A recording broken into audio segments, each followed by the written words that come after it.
I'm Juliana, and these are my tips for writing an LEQ for AP World History. I want to start off by saying that if this is your first time writing an LEQ and you don't really know what you're doing and you're confused, that's okay. You're going to do so many practice LEQs that by the time the national exam comes around, it'll be a breeze, it'll be like second nature, and you're learning a new skill. So this is your first time. It's not going to be perfect, but that's okay because you will get it.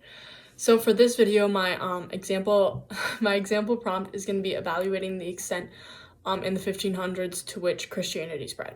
So the first thing I'm going to do when I get my LEQ is know the prompt. Know what it's asking you to do. So for this, it's asking you to evaluate the extent, but this could be like compare, contrast, or analyze. You want to make sure you know what time period it's asking you about and who or what it's asking you about. So for this, it's asking me about Christianity, but it could be about Southeast Asia, it could be about World War I, it could be about the Ottomans. Whatever it's asking you about, make sure you know some details about them, and just make sure you fully understand what the prompt is asking you, because you don't want to get off track from the prompt. Then you'll just be wasting words and wasting time. Then you're going to move on to an outline. Don't skip the step. Your outline can be super basic, but it's going to help you organize your thoughts and make sure that you kind of start getting those gears turning in your brain as to what you want to say.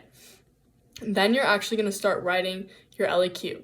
First, you're going to start off with contextualization. For me, this was always the hardest point because I could never really think of like anything very good. But what helped me was thinking about assuming that the reader knows nothing about world history, like they don't know anything. What would help set the stage or help them better understand what I'm going to talk about in my LEQ? That helped me kind of get better ideas for context.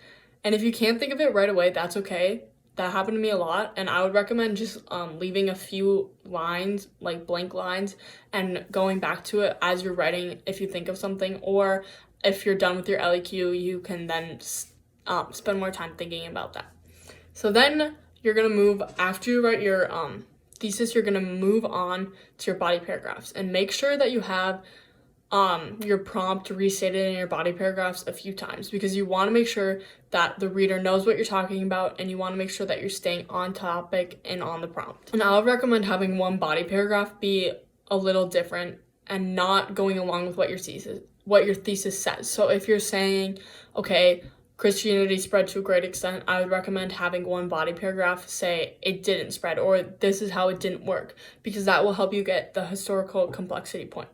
Then, after you're done writing your body paragraphs, your last paragraph is going to be a chance to restate your thesis and clean it up a bit. So if your thesis in the intro paragraph wasn't very good, that's okay. In this last paragraph, you can clean it up, you can make it better, and as you were writing, you were probably thinking of more things, so you can put those in. And if Mr. Welly reads your first thesis and he's like, this isn't very good, he'll immediately flip to the back, and that's your chance to get the point back, depending on what you wrote there.